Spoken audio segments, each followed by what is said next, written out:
Hello friends, आज हम लोग पढ़ेंगे blood flow through the heart. इससे पहले हम लोगों ने क्या जाना, ब्लड क्या होती है, ब्लड वेसल्स क्या है, हार्ट क्या है, किससे बना होता है, इसका वेट क्या है, लोकेशन क्या है, इसका फंक्शन क्या है, डिटेल पढ़ा था। अब उस 4-5 लेक्चर में हम लोगों ने पार्ट्स में इसको पढ़ा। अब इन सारे पार्ट्स को हमने क्या कर लिया है, एक शॉर्ट नोट बना लिया है जिसमें हम पूरा पढ़ेंगे कि कैसे हमारी बॉडी में सर्कुलेट होता है ब्लड, कैसे पंप होता है, कैसे प्यूरिफाई होता है, कौन कराता है, कैसे होता है, ये पूरा डिटेल में जानेंगे। देखो, सबसे पहले क्या हम लोग पढ़ रहे हैं, यहाँ पे देखिए डायग्राम बने हुए हैं लंग्स और हार्ट का। हार्ट का काम होता है ब्लड को पंप करना और लंग्स का काम होता है ब्लड को प्यूरिफाई करना। ठीक है। अब आपको भी पता है कि हार्ट में कितने चैम्बर होते हैं, 4 चैम्बर होते हैं। कौन कौन से, right atrium, left atrium, right ventricle और लेफ्ट वेंट्रिकल। इसमें कितनी 4 वॉल्व होती हैं, ट्राइकस्पिड, पल्मोनरी वॉल्व, इधर बाइकस्पिड और ऑर्टिक वॉल्व। ये 4 वॉल्व हो गई हैं। ये सारी डिटेल में चार्ट में बनी हुई है। मैं अभी इस डायग्राम को समझाने के बाद आप लोगों को ये बताने वाली हूँ। अब ये क्या है, यहाँ पे आप देख रहे हैं एक पाइप ऊपर से लगा है, एक पाइप नीचे से लगा है, मतलब ऊपर से भी पाइप लगा, नीचे पाइप लगा। इसका क्या मतलब है, मतलब ये है कि हम हार्ट की लोकेशन की बात करें तो हार्ट कहाँ पे होता है, हमारे लंग्स, जहाँ पे लंग्स होता है, फेफड़ा, चेस्ट कैविटी।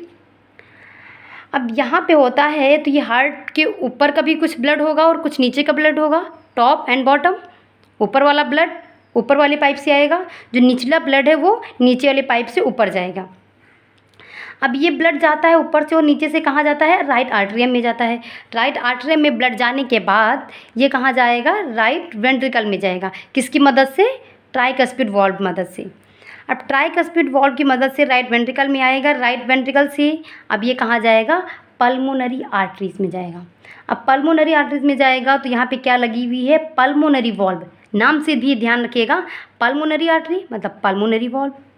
ठीक है। अब ये जा रहा है, ये कहाँ जा रहा है, देखो एरो बने हुए हैं, ये यहाँ से ब्लड निकला, एक इधर गया, इधर गया। ये कहाँ जा रहा है, लंग्स में। अब लंग्स में क्या होता है, जब हम लोग सांस लेते हैं तो क्या करते हैं, ऑक्सीजन इनटेक करते हैं, कार्बन डाइऑक्साइड को वापस बाहर छोड़ देते हैं। ऑक्सीजन को इनटेक करना, कार्बन डाइऑक्साइड को बाहर छोड़ना। तो यहाँ पे हमारी बॉडी में कौन सा ब्लड था, डीऑक्सीनेटेड ब्लड था, मतलब इसके पास क्या था, कार्बन डाइऑक्साइड। इसने क्या किया, राइट आर्टरियम में, राइट वेंट्रिकल में, फिर ये पल्मोनरी आर्टरियम की मदद से लंग्स में पहुँच गया। अब लंग्स में क्या करेगा, कार्बन डाइऑक्साइड ब्लड को ले लेगा और ऑक्सीजन वाले ब्लड को ट्रांसफ़र कर देगा, किसकी मदद, पल्मोनरी वेन की मदद से। अब पल्मोनरी वेन्स कहाँ ओपन हो रही हैं, लेफ्ट आर्टरियम में।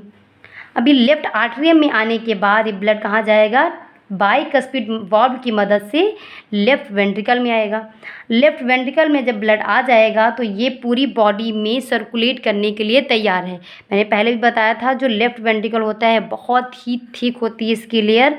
इसमें क्या होता है, ब्लड पूरे फोर्स के साथ निकलता है, पूरी बॉडी में सर्कुलेट हो जाता है। तो ये ऑर्टिक वॉल्व, ये ऑल्टा लगा है यहाँ पे, क्या है, ऑर्टिक वॉल्व की मदद से ऑल्टा में जाता है। ऑल्टा में अलग अलग डायरेक्शन में ब्लड फ्लो करने लगता है। और एक देखो नीचे भी है, नीचे भी है, मतलब ऊपर ब्लड ज़रूरत है, नीचे भी ज़रूरत है। ये ऊपर पूरी बॉडी में सर्कुलेट हो जाता है, नीचे भी पूरी बॉडी में कौन सा ब्लड, ऑक्सीजनेटेड ब्लड सर्कुलेट होने लगता है।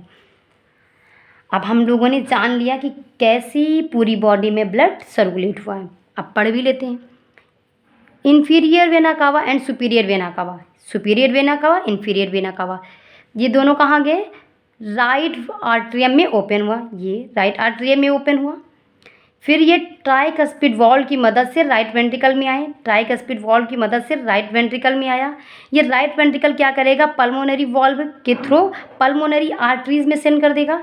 पल्मोनरी आर्टरीज कहाँ ले जाएंगी, लंग्स के पास ले जाएगा। लंग्स क्या कर रहा है, पल्मोनरी वेन्स को भेज दे रहा है। ये पल्मोनरी, यहाँ से ब्लड, ऑक्सीनेटेड ब्लड इंटर हो रहा है। कहाँ इंटर हो रहा है, लेफ्ट आर्टरियम में। लेफ्ट आर्टरियम में, लेफ्ट आर्टरियम में बाइकस्पिड वॉल्व की मदद से लेफ्ट वेंट्रिकल में चला जाएगा। लेफ्ट आर्टरियम से बाइकस्पिड वॉल्व की मदद से लेफ्ट वेंट्रिकल में। अब लेफ्ट वेंट्रिकल से क्या हो रहा है, ऑर्टिक वॉल्व की मदद से ऑल्टा में ब्लड सर्कुलेट हो रहा है। ऑल्टा, फिर यहाँ पे आर्टरीज़ हैं, आर्टरीज़ के बाद कैपिलरीज, कैपिलरीज से वेन्स। अब ये आर्टरीज़ क्या है, देखो जैसे यहाँ पे ये है, ये ब्लड आया था, यहाँ पे बहुत सारी आर्टरीज़ और कैपिलरीज में, ऐसे कैपिलरीज में ब्लड फ्लो होने लगेगा। अब ये क्या हो रहा है, यहाँ पे क्या है, टिश्यू, सेल्स, मसल्स, है कि नहीं। यहाँ पे क्या होगा, जो इन सब के पास कार्बन डाइऑक्साइड वाला ब्लड होगा ये इधर आ जाएगा, और ऑक्सीजनेटेड ब्लड आ रहा था ये सेल, टिश्यू और मसल्स को मिल जाएगा, ठीक है।